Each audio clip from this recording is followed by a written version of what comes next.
오늘 사도행전 2장의 말씀을 가지고 지향하고 지향하는 공동체라는 제목으로 함께 은혜를 나누겠습니다. 지향하고 지향하는 공동체. 무슨 워드플레이 하는 것처럼 보일지 모르겠지만 조금 이따가 설명해 드리도록 하겠습니다.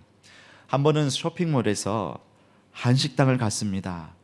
식당 이름이 한국어로 되어 있어서 익숙하면서, 그래서 또 많은 사람들이 앉아있기에 이곳은 맛집인가 보다 하는 마음으로 그 집을 갔습니다. 앉아서 비빔밥을 시켰습니다. 당연히 한국에서 먹는 맛이라고 생각하고 비빔밥을 입에 비워서 먹었는데요, 아니나 다를까 현지화된 비빔밥이었습니다. 그때는 정말 한국인의 맛을 더욱더 살리는 고추장을 찾게 되더라고요. 한 번은 한국 식당에 가서 김치찌개를 먹고 있었습니다. 혹시 목사님은 한식만 좋아하시는가 이렇게 생각할 때 저는 아무거나 잘 먹습니다. 이 한식이 나름대로 이 자부심을 가지고 있는 주인 아주머니가 이렇게 대뜸 말합니다. 한국 사람이 식사를 하러 오면 주인 아주머니가 긴장을 한답니다. 긴장을. 왜냐하면 드시면서 음식 평가를 하신다는 거예요. 맛이 어떻니, 조미료를 어떻게 넣었는지, 이게 어떻게 됐는지. 그리고 어떤 손님은요, 화를 낸다고 합니다. 아니, 왜 이렇게 한식 음식을 이렇게 만드셨습니까? 다른 나라 사람들이 한국의 맛을 오해할 수 있지 않습니까? 김치찌개는 김치찌개의 맛이 나야 합니다 라고 막 큰 소리를 친다는 거예요.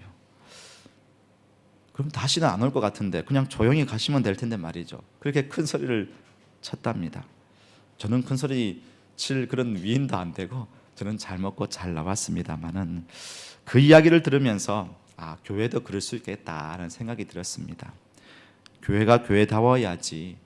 왜 어떻게 교회가 이랬냐고. 그럼 여기에 오는 사람들이 교회다움을 오해할 수도 있겠다는 생각이 들었습니다. 다시는 안 올 것 같은. 특별히 해외는 한번 방문하시고 그냥 이렇게 방문하는 교인들이 많죠. 조용히 가시지 않고 이 교회는 이렇다, 저렇다 그렇게 말씀하고 간다면 참 우리의 마음이 어떨까 그런 생각이 들었습니다. 식당의 주인도 음식 맛에 대하여 평가를 들을 때, 참 핀잔을 들을 때 마음이 속상하죠. 교회의 성도도 교회에 대해 말을 들으면 마음이 속상합니다. 우리 교회를 방문하시는 분, 교회가 왜 이래? 라고 하시는 분은 없었습니다. 아직 제 귀에 들리지 않아서 그런지 모르겠습니다. 그러면서 교회다움은 무엇인가를 생각해 봅니다. 교회다움이 무엇인가?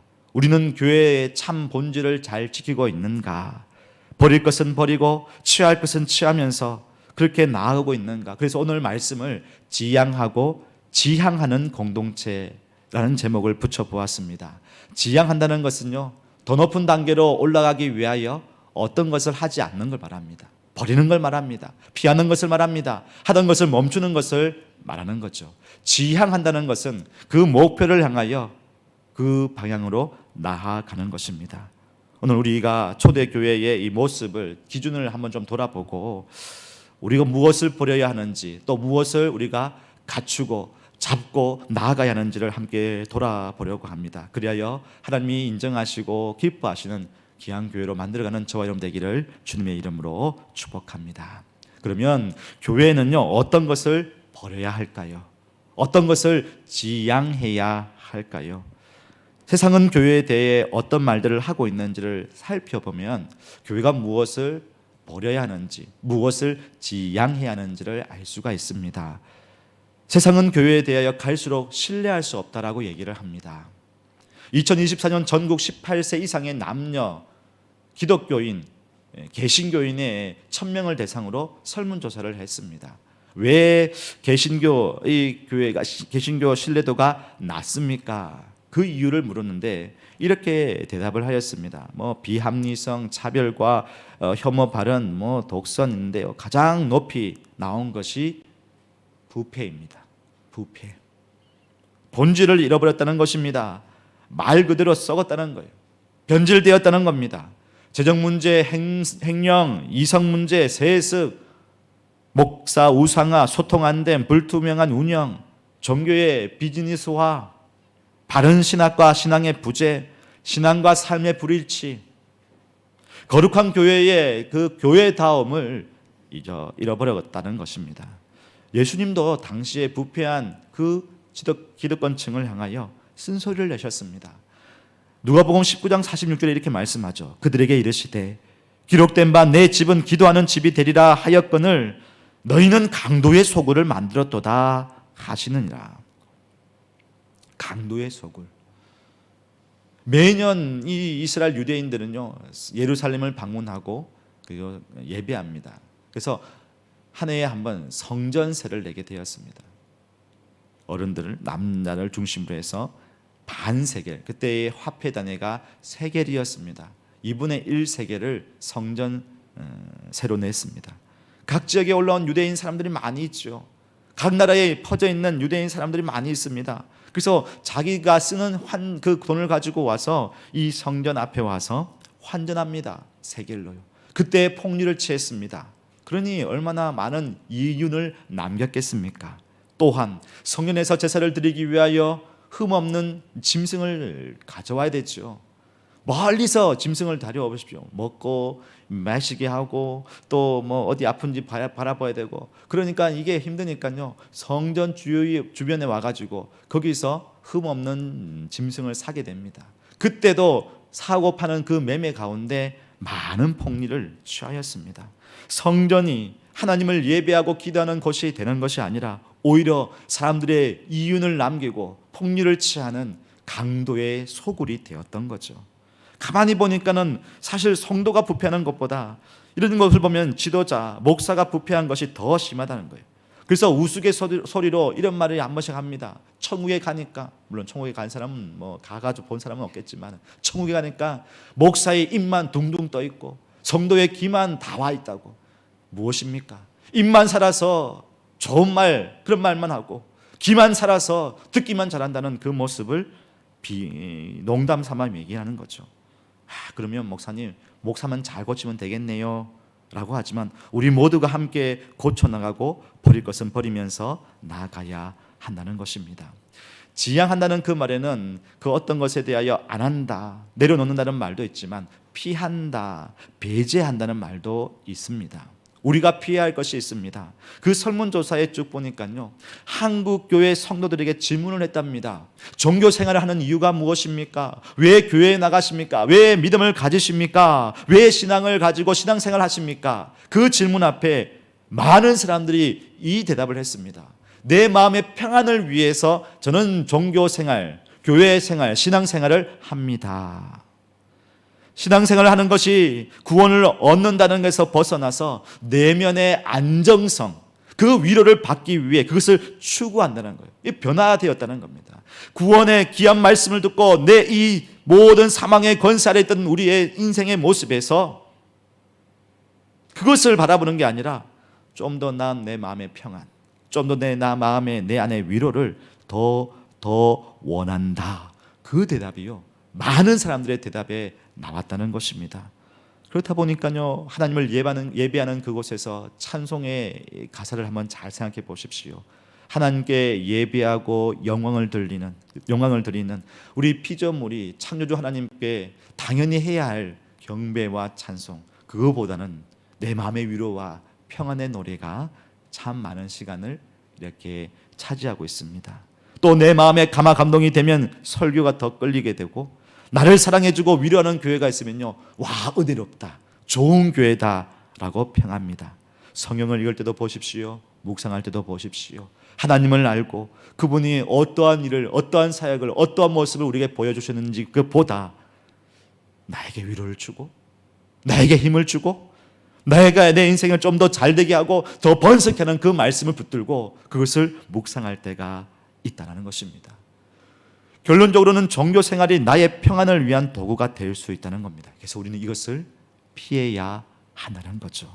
교회가 위로와 힘과 격려를 주는 공동체가 되면 안 된다, 그것을 말하는 것이 아닙니다. 우리는 함께 위로하고 격려하며 아픈 자를 찾아가서 신방을 하고, 또 위로가 필요한 분들에게는 또 찾아가서 격려하고 위로하고 응원하고 말씀으로 함께 일어서자고 함께 만들어가야, 함께 세워가야 합니다. 중요합니다. 그런데 우선순위가 바뀌면 안 된다는 것이에요. 해외 교회에 있으면 때로는 외롭죠. 곤란을 당할 때가 있습니다. 그러면 누군가의 도움이 필요합니다. 괴로울 때가 있죠. 이 마음을 어떻게 말할 수가 없는데 어떻게 할까 그런 마음이 들 때가 있습니다. 그럴 때도 여러분 위로와 힘이 필요합니다. 그때 교회 공동체가 힘이 되어 주어야 합니다. 예수님의 사랑을 나누고 서로 위로하고 격려해야 합니다. 내 위로만 달랠 것이 아니라, 그리고 그것에서 끝나는 것이 아니라 성도를 통하여 위로와 힘을 주시는 주님을 바라볼 수 있어야 한다는 것입니다. 더 성령해가고 더 성장해가고 더 하나님을 사랑하는 그런 교회 공동체로, 그래서 우리 안에 충만한 위로가 넘쳐나서 하나님의 위로와 하나님의 사랑으로 서로 사랑하고 섬기는 우리 공동체가 되어야 한다는 것입니다. 요한복음 20장 31절에 말합니다. 이것을 기록하면, 이 성경을 기록하면, 이 성경을 읽고 듣고 지키게 한 그 이유는 예수께서 하나님의 아들 그리스도이심을 믿게 하고, 또 그 믿음으로 인하여, 그 이름으로 인하여 힘입어 생명을 얻게 하려 함이라 라고 말씀해 주셨습니다.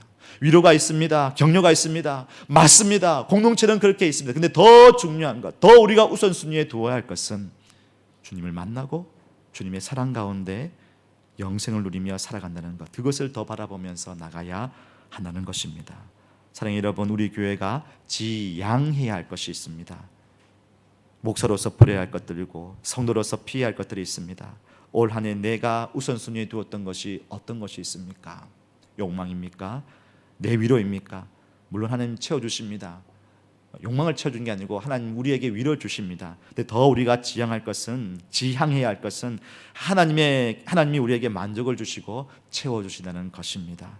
그래야 우리 교회 안에 내 욕망, 내 위로만 채우려는 인간의 냄새가 아니라 하나님의 사랑으로 채워지는 예수의 향기가 가득한 교회를 함께 만들어가기를 주님의 이름으로 축복합니다.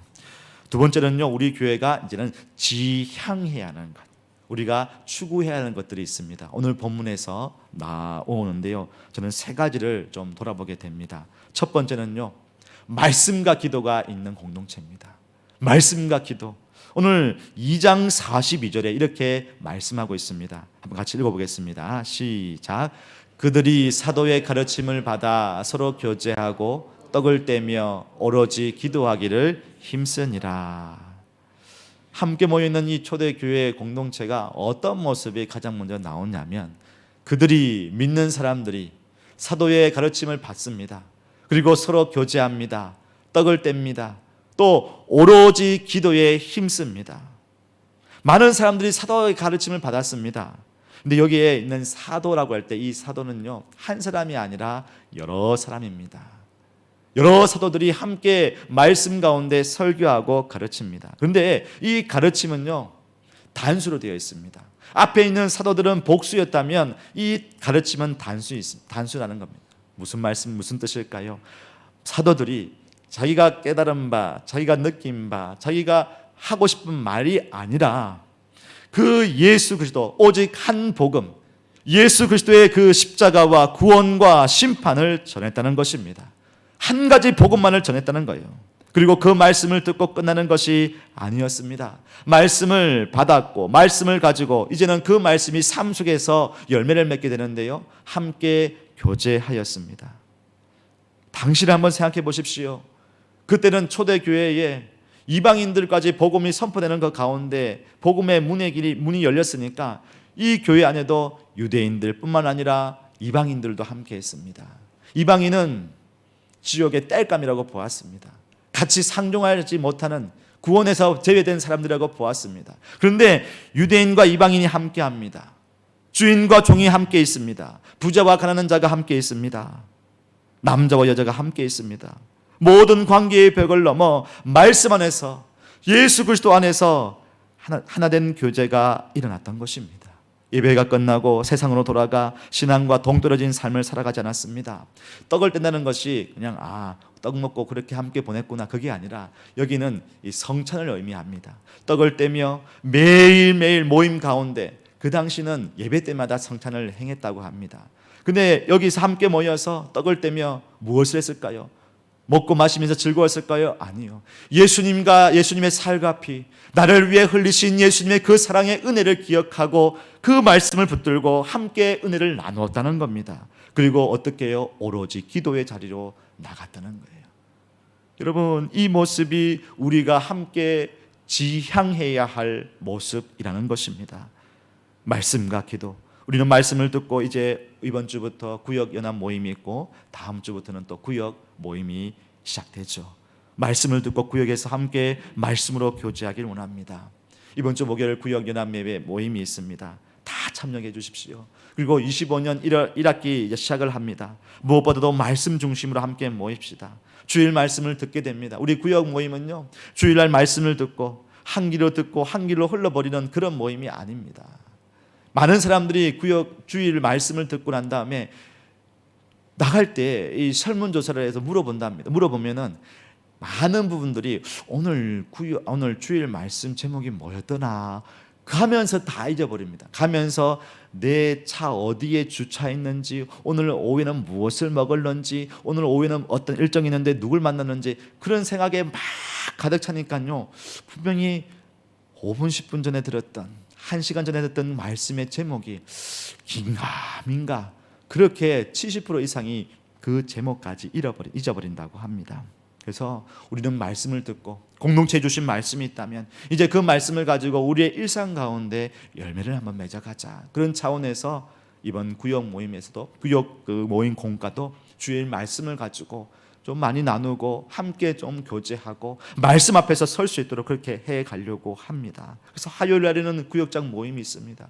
한 번 더 우리 구역장들과 함께 이 말씀 앞에 나 자신을 돌아보고 우리 공동체에 주신 말씀이 어떤 말씀인지를 함께 묵상하면서, 그러면 이것을 위하여 우리는 어떻게 우리 모임과 우리 구역 안에서 내 삶 속에서 열매를 맺을까? 말씀 가운데 순종하지 못한 부분에는 또는 회개하고, 또한 어려운 부분이 있으면 이 말씀으로 서로를 격려하고, 또 이 말씀으로 내가 선포하여서 함께 말씀이 우리의 삶의 이정표가 되고, 그래서 그 말씀으로 살아가는 것을 우리 구역 안에서 한번 해가자는 거죠. 그래서 화요일날 구역장 모임을 하고 수요일, 목요일, 금요일간에 하루를 택하여 또 구역 모임을 하게 될 겁니다. 구역원 식구들과 함께 말씀 가운데 교제하면서 그분들의 연약한 부분들, 때는 그분의 그 열심을 향한 그 마음들을 일으켜 세워가는 겁니다. 또한 그 가운데 말씀과 성찬과 기도, 매일 성찬은 할 수는 없겠죠. 그 가운데서 함께 은혜의 수단을 고 은혜의 방편은 이 말씀과 성찬과 기도를 통하여 날마다 주님을 묵상하며 나가는 거예요. 그리고 금요일 저녁에는 한 주간 살면서 참말로 내 인생 가운데 인생이 이 말씀대로 살지 못하는 것을 또 회개하고, 또 주님, 나는 할 수 없지만 주님 주시는 은혜로 말미암아 말씀대로 살겠습니다, 함께 또 기도하고요. 그리고 토요일 날에는 한 주간의 말씀 가운데 중요한 한 구절을 묵상하고 또 고백하고 내 마음에 새기고, 그렇게 한 주간 한번 살아가면 어떨까? 그러면서 또 다시 주일을 바라보며 주님께서 우리에게 주실 말씀을 기대하고 살아가는, 정말 말씀과 기도가 있는 공동체로 나갈 때 하나님께서 우리를 어떻게 인도해 가실지, 그것을 한번 기대하며 나가는 우리 공동체 되기를 소망합니다. 말씀이 우리 안에 역사하며 나갈 때 우리는요, 더욱더 하나님을 경외하게 되고 주님의 은혜가 우리의 삶 가운데 놀라운 역사로 임하게 될 줄로 믿습니다. 그래서 오늘 42절 다음에 43절에 이렇게 말씀하고 있습니다. 같이 한번 읽어보겠습니다. 시작. 사람마다 두려워하는데 사도들로 말미암아 기사와 표적이 많이 나타나니. 사람마다 두려워한다고 했습니다. 이거는요, 쫄았다, 무섭다, 이게 아니라요, 경외하다는 뜻을 말합니다. 말씀과 기도가 있으니까요, 교회 공동체가 든든히 서가면서 하나님을 경외하는 그 마음이 모든 성도들, 사람마다, 믿는 사람마다 그 마음에 자리 잡고 하나님을 경외하게 되었다는 것입니다. 그리고 사람들로 말미암아 말씀이 있는 곳에, 말씀이 선포하는 곳에, 말씀 중심이 있는 그곳에 놀라운 하나님의 역사, 그 기적이 일어났다고 합니다. 사랑하는 여러분, 올 한 해 여러분의 그 말씀 중심에 살아가는, 기도 중심에 살아가는 그 구역과 여러분의 가정에 하나님을 경외하며 하나님의 놀라운 역사가 가득 넘치기를 주님의 이름으로 축복합니다. 두 번째로는요, 오늘 말씀 보니까 필요를 채우고 나누는 공동체. 그래서 우리 교회가 지향해야 하는 것은요, 필요를 보고 그 필요를 채우고 또 나누는 공동체로 만들어 세워가야 한다는 겁니다. 오늘 44절과 45절에 이렇게 말씀합니다. 한번 같이 읽어보겠습니다. 시작. 믿는 사람이 다 함께 있어 모든 물건을 서로 통용하고 또 재산과 소유를 팔아 각 사람의 필요를 따라 나눠주며. 믿는 사람들이 다 함께 합니다. 말씀과 기도 가운데 함께 했던 사람들이 이제는 함께 신앙생활을 함께 합니다. 그런데 보니까는요, 물건을 서로 통용한다고 하죠. 하나님 나라 복음을 믿는 사람들이 함께 물건을 서로 같이 사용합니다. 원래는 나의 물건이었어요. 나의 소유를 가지고 있던 물건이었습니다. 그런데 나의 소유를 주장하지 않습니다. 내 소유가 아니라 우리의 소유가 됩니다. 또한 재산과 소유를 다 팔아줍니다. 그래서 오늘 우리가 말씀 듣고 여러분 재산 다 내십시오, 파십시오, 그런 의미가 아닙니다. 이들이 이렇게 할 수 있는 것이 뭐냐면요, 내가 많이 가져서 부요해서가 아닙니다. 당시에 그 성도들은 많이 가난했습니다. 어려웠습니다. 핍박과 박해 가운데 있었습니다. 그런데 내 것을 내어놓고 팔아서 나눠줄 수 있는 것은 그 말씀과 기도로 하나님의 사랑과 은혜를 받았고, 그러면서 보이는 게 뭐냐면 더 챙겨야지, 더 내가 잘 돼야지, 더 내가 누려야지, 이게 아니라 타인의 필요가 보였다는 거예요. 다른 사람의 부족함이 보였다는 겁니다. 그래서 그것을 믿음의 공동체 안에서 함께 나누고 채워갔다는 거예요. 하나님 나라의 같은 믿음의 식구들, 넉넉하지 않지만 그 필요가 보였는데 내가 어떻게 할 수 있겠어? 그게 아니라 어떻게 하면 그 필요를 채워줄 수 있을까? 그 마음으로 그 필요를 보고 내게 있는 것에서 나누고 섬겼다는 겁니다. 왜 저 사람은 자신의 것도 채우지 못할 만큼 게으르게 살았는가? 당시에 가난한 것은요, 그 사람이 게으르게 살기 때문에, 때로는 그 사람이 하나님께 인생을 제대로 살지 못했기 때문에 그 받는 고난이라고 보았습니다. 근데 그렇게 평가하지 않았습니다. 가난하지만 그 필요를 어떻게 내가 채워줄 수 있을까? 자기 앞가림도 못하는가? 그렇게 손가락질을 하지 않았습니다. 그 필요를 보고 채워주는 것이에요. 그 속에 하나님 나라의 풍성함이 자리 잡게 된 것입니다. 여러분 한번 생각해 보십시오. 제 손에 10만 원이 있습니다. 이 10만 원이 나만 가지고 있으면 그 10만 원의 가치는 내게만 있습니다. 그런데 이 10만 원의 가치를 갖고 있는 제가 누군가의 필요를 보였습니다. 그 필요를 보면서 마음을 먹고 그 10만 원을 나누어 줍니다. 필요를 채워 줍니다. 그러면 이 10만 원의 가치, 여러분 이 10만 원으로 뭘 살까? 그런 어떤 보이는 가치가 말고요, 이 10만 원에 내가 갖고 있는 그 가치가 나는 누군가를 돕는, 누군가에게 필요를 채워준 가치가 되었고, 받는 사람은 이 10만 원에 나의 필요가 채워진 너무 감사한 가치가 된 것입니다. 서로에게 10만 원의 가치가 생겨진 거죠. 그런데 시간이 지나면 우리가 주었던 그 10만 원도 그걸 잊어버립니다. 받은 사람도 삶을 살다 보면 받았던 그 은혜도 잊어버립니다. 근데 누가 기억하실까요? 누가 보실까요? 하나님이 그 가치를 보십니다. 잠언 19장 17절에 이렇게 말씀합니다. 가난한 자를 불쌍히 여기는 것은 여호와께 꾸어드리는 것이니 그의 선행을 그에게 갚아주시리라. 나누어지만 그 가치가 사라진 것 같아 보일지 모르지만 하나님께서 그걸 보시고 30배, 60배, 100배로 갚아주신다는 겁니다. 그래서 나누면, 채우면요, 내 것이 없어지는 것이 아니라 오히려 배가 된다는 것이 여기서 성립이 되는 것 같습니다. 우리가 계산하는 것, 그 돈만 생각하면 안 되죠. 우리는 시간을 내어줄 수 있습니다. 함께 할 수 있습니다. 동행할 수 있습니다. 또 우리가 알고 있는 것들을 나누어 줄 수 있습니다. 따뜻한 말 한마디, 선행으로 격려하고 위로하고 힘을 줄 수가 있습니다. 저는 이번 고 최창호 집사님의 발인 예배를 드리면서 참 우리 성도님들이 위로가 필요한 곳에 시간을 내시고 또 격려가 필요한 곳에 함께 하시는구나, 참 감사했습니다. 오전 11시 40분에 발인 예배가 정해졌습니다. 아침에 이게 정해져 있습니다. 카톡방에 공지를 하는데 교회 봉고차가 한 대밖에 운행할 수가 없어서 전체로 공지는 못 드렸습니다. 혹시 오셨는데 못 타고 가시면 또 낭패가 되니까 그래서 그냥 장소만, 시간만 알려드렸습니다. 그러면서 어떤만 멀고 또 덥기도 하고 또 그럴 수 있어서 많은 오시겠나, 그래서 부서와 또 이 소식을 아는 분들만 오시지 않을까 하는 차원에서 순서지도 40불만 했습니다. 참 이 성도의 믿음보다 목사의 믿음이 참 적다는 것을 보게 되는 것 같습니다. 근데요, 순서지가 모자랄 만큼 많은 분들이 위로의 자리에 함께해 주셨습니다. 성도의 필요를 보셨습니다. 공동체의 위로가 필요한 곳에 함께 시간을 내어 주셨습니다. 그 마음을 주셨습니다. 그 마음들이 모여서 우리 유가족분들에게는 큰 위로가 되었습니다. 한 분 한 분 집사님들이 이 줄을 서서 그 유족들의 손을 잡아주고 위로하고 격려하면서 집사님이 어떤 삶을 살았는지 함께 되뇌이면서 참 감사한 마음들을 함께 나누어 주셨습니다. 여러분, 이분들이 시간이 많아서 그럴까요?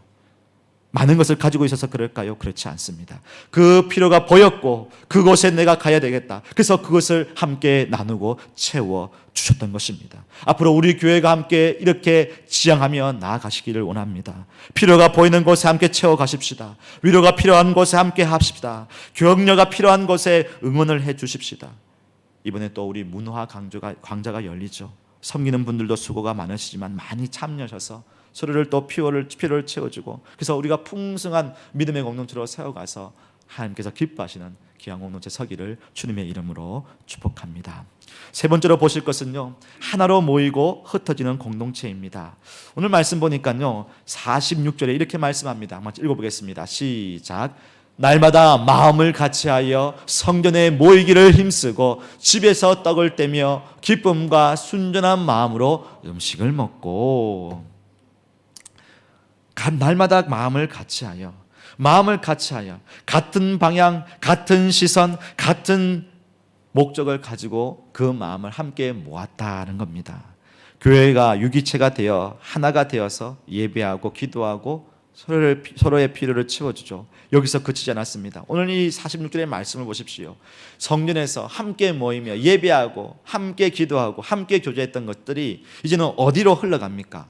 성전의 다음에 어디예요? 집으로 갑니다. 집에서 떡을 떼며 순전한 마음으로 기뻐하는 마음으로 함께 교제하고 음식을 먹고 예배했다는 것입니다. 집으로 확장되어 가는 거죠. 집으로 흩어져 가는 겁니다. 하나님을 사랑하는 그 순전한 마음으로 함께 모이고 서로 격려하고 서로 위로하고 하나님을 예배하는 것, 그것이 지금 일어났던 것입니다. 그래서 성전에서 복음이 선포될 뿐만 아니라 그 가정에서 모일 때에 또 떡을 뗀다고 하지요. 여기서는 성찬을 얘기를 하고 있습니다. 함께 예수님의 그 살과 피를 먹고 마시면서 예수님이 어떠한 분인지를 알고 함께 나눴다는 거예요. 이 가운데서도 복음이 선포됐다는 것입니다. 그래서 은혜가 이렇게 흘러가게 되었다는 겁니다. 또 집에서라는 단어를 보니까 헬라어로 카트 오이콘이라 되어 있습니다. 이 말은 한 집이만 아니라 이 집 또 이 집, 집에서 집으로 여러 집마다 하나님의 말씀이 선포되고 사랑이 있는 곳에, 그 은혜가 넘치는 곳에 사람들이 모이고 그 집에 초라한 집일지라도 그곳에서 하나님의 은혜가 넘쳐나고 흘러갔다는 것입니다. 요즘 들어 성도님들을 만나뵈면 누구네 가정과 함께 식사하였습니다, 누군가 함께 교제하였습니다, 이런 말씀을 들어 듣습니다. 참 감사했습니다. 성전에서 함께 모이고 또 구역에서 나누어서 함께 모이고 서로 연락하고 만나는 것에 참 감사했습니다. 우리 교회는 참 이 성도의 교제가 쉽지가 않습니다. 한국 사람은 밥을 먹어야 되지 않습니까? 오늘 설교가 참 밥으로 시작해서 밥으로 끝나는 것 같은데, 밥을 먹어야지 그래도 이야기가 됩니다. 세상 사람들은 술 주님을 찾고 뭔가 좋아하는 것에, 관심 있는 것에 함께 모여서 얘기를 하지만 우리는 다르죠. 하나님의 사랑 안에서 나눌 수 있는데, 아무튼 한국 사람은 밥을 먹어야 좀 친해진다고 합니다. 근데 우리 교회는 안타깝게도 식당이 없습니다. 예배를 마치면 가기 바쁩니다. 아이들 예배에 맞추어서 데리고 가기 바쁘죠. 그래서 하나님, 우리에게도 식당을 주시옵소서 기도 제목하고 가지고 기도하고 있습니다. 그래서 마음껏 좀 누리고 얘기하고 교제하고 들었던 말씀 나누고 서로 안부를 묻고, 그래서 함께 좀 관계가 더 풍성해질 수 있는 그런 교회가 되기를 소망합니다 라고 기도해 봅니다. 근데 또 이런 생각도 듭니다. 식당이 없다고 교제가 안 될까요? 식당이 없다고 우리가 이거 못할까요? 아니, 그렇지 않다는 거예요. 물론 식당이 있으면 크게 유익할 수 있죠. 근데 마음만 있으면요, 서로 교제하고 필요를 채워주고 먼저 다가갈 수 있다는 거예요. 성전에서 함께한 마음이 그 한 마음이 되었던 것처럼 오늘도 보십시오. 집에서 성전에서 모이지 못하니까 집에서 가는 거예요. 거기서 함께 떡을 떼며 함께 교제하는 겁니다. 각자의 삶의 자리에서 가까운 곳에 있는 사람들 만나고 교제하고 순전하고 기쁜 마음으로 함께 이런 교회를 지향해 갈 수 있다라는 것입니다. 여러분, 우리가 어떻게 그렇게 사랑하고 그 마음의 벽들을 넘어갈 수가 있습니까? 왜 어떻게 그렇게 해갈 수 있습니까? 요한복음 15장 12절에 예수님이 말씀하셨죠. 내 계명은 곧 내가 너희를 사랑한 것 같이 너희도 서로 사랑하라 하는 이것이니라. 저는 오늘 이 말씀을 보면서 하나님의 사랑을 내가 받았기에 더 많이 사랑하고 더 많이 섬겨야 되겠다는 마음을 가지게 됩니다. 이곳에 왔던 많은 성도님들, 또 우리 모든 성도님들, 우리 각각의 개인의 가정을 보면 말 못할 사정들도 많습니다. 오히려 내가 다가가면은 좀 부담스러워할 것 같아서 나도 그냥 누군가 나에게 다가오지도 않는데, 그러면서 어쩌면 우리도 그 마음의 거리를 두고 살아가고 있는지 모릅니다. 그런데요, 그러다 보니까는요, 언제 떠나는지, 무슨 일이 생겼는지 그냥 저 멀리 불구경하는 것처럼, 강 건너 불구경하는 것처럼 우리가 볼 수 있다는 것입니다. 그런데 하나님께서는 우리를 공동체로 모이게 하신 것은요, 그냥 우리 각자가 많이 모이고 흩어지고 그냥 모이면 예배하고 흩어지면 각자 알아서 살고 그렇지가 않더라고요. 이번 장례를 통해서 더 많이 깨닫게 됩니다. 우리가 더 많이 사랑하고 더 많이 관심을 가지고 더 많이 기도하고 더 많이 함께 그 마음의 벽들을 넘어서 예수의 사랑으로 함께 좀 더 다가가고 좀 더 권면하고 좀 더 함께 하자고 좀 더 위로하고 함께 세워갈 수 있는 아름다운 공동체 만들어가야 되겠구나, 그런 마음을 많이 가지게 되었습니다. 목사님, 제게는 그런 여유가 없는데요, 제게는 그런 마음이 없는데요. 그렇죠. 그런데 여러분, 우리가 어떤 사랑을 받았습니까? 어떤 은혜를 받았습니까? 어떤 큰 은총을 받게 되었습니까? 그 사랑을 받았다면요, 오늘 우리 집사님 기도해 주셨던 것처럼 엄청난 그 사랑을 받았는데 그 작은 것 하나에 나는 할 수 없어요, 나는 그 마음에 벽이 있어요, 더 이상 못해요. 참 우리가 얼마나 마음이 쪼잔한지, 저부터 얼마나 마음이 쪼잔한지를 보게 되었습니다. 표준어를 사용하지 못해서 죄송합니다. 쪼잔한 마음, 작은 마음이 우리 마음에 있는 겁니다. 그래서 우리는 다시 한 번 더 함께 이 귀한 공동체를 만들어가는, 그 지향하는 공동체가 되어야 한다는 것입니다. 새가족분이 함께 모여서, 분들과 함께 모여 새가족 훈련을 하였습니다. 새가족분이 이렇게 간증을 합니다. 하나님에 대하여 어떻게 나를 이렇게 인도해 주시는지, 망나니 같은 내 인생을 어떻게 이렇게 인도해 주시는지 시간 가는 줄을 모르고요, 함께 이 간증에 푹 빠져들었습니다. 그 마음, 그 사랑, 그 은혜 또 나누고 싶어서, 전하고 싶어서 또 다른 가정을 이번 주에 만나기로 약속을 했다는 것입니다. 감사했습니다. 성령에서 함께 나누었던 그 마음이, 그 은혜가 또 다른 가정을 만나서 그 속에서도 흘러가는 것을 함께 기도하였습니다.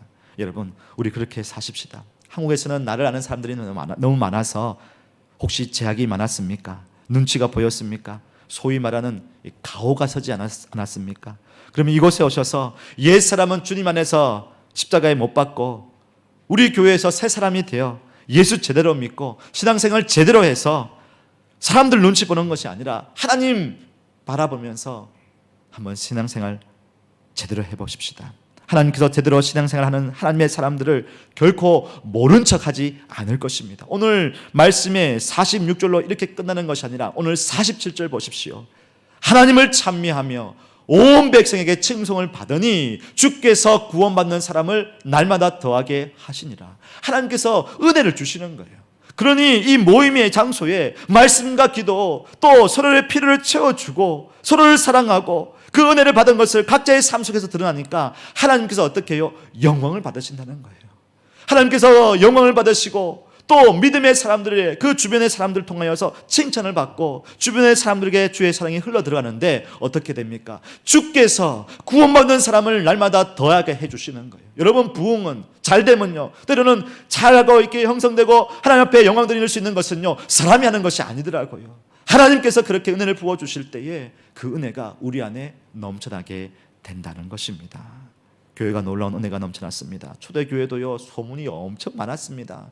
식인종 사람들만 모여있다고. 아니, 예수님의 살과 피를 먹고 마신다고 하니까는 저들을 바라보면서 와, 저들은 매일매일 사람 살과 피를 마시고 뜯어먹는다고, 그렇게 식인종 사람들 모였다고 얘기했습니다. 때로는요, 음란한 무리들이라고 얘기했습니다. 사랑에 애찬을 하고 서로 사랑한다고 이렇게 얘기하니까는 그런 소문들이 얼마나 초대교회에 많았는지. 그런데 그런 인간의 냄새와 잘못된 것들이 아니라 하나님의 말씀 가운데 하나님의 은혜가 넘쳐나니까 하나님께서 찬미를 받으시고 이 많은 사람들 가운데서 칭송을 받게 해주셨습니다.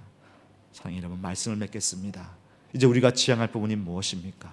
저부터 돌아보게 됩니다. 정말로 나는 이곳에 와서 좀 더 나은 생활, 좀 더 위로받기 위한, 아니에요. 하나님께서 위로해 주시고 우리 성령님 통하여, 우리 서로를 통하여 위로를 서로 위로받게 해주십니다. 그게 최우선이 되면 안 됩니다. 정말로 중요한 교회의 본질을 지향하는 교회가 되게 하여 주옵소서. 우리 함께 기도해야 될 것입니다. 말씀과 기도가 있는 그 공동체, 그 필요를 보고, 우리가 부유해서 그게 아니라 그 필요가 보이니까 그 필요를 보고 우리 것을 함께 또 채워주는 공동체, 그렇게 우리가 함께 나갈 때에 하나님께서 찬미 받으시고 칭송을 우리가 받게 될 줄로 믿습니다. 그 귀한 공동체를 만들어가서 올 한 해 간증과 감사가 넘치는 귀한 삶을 사시기를 주님의 이름으로 축복합니다.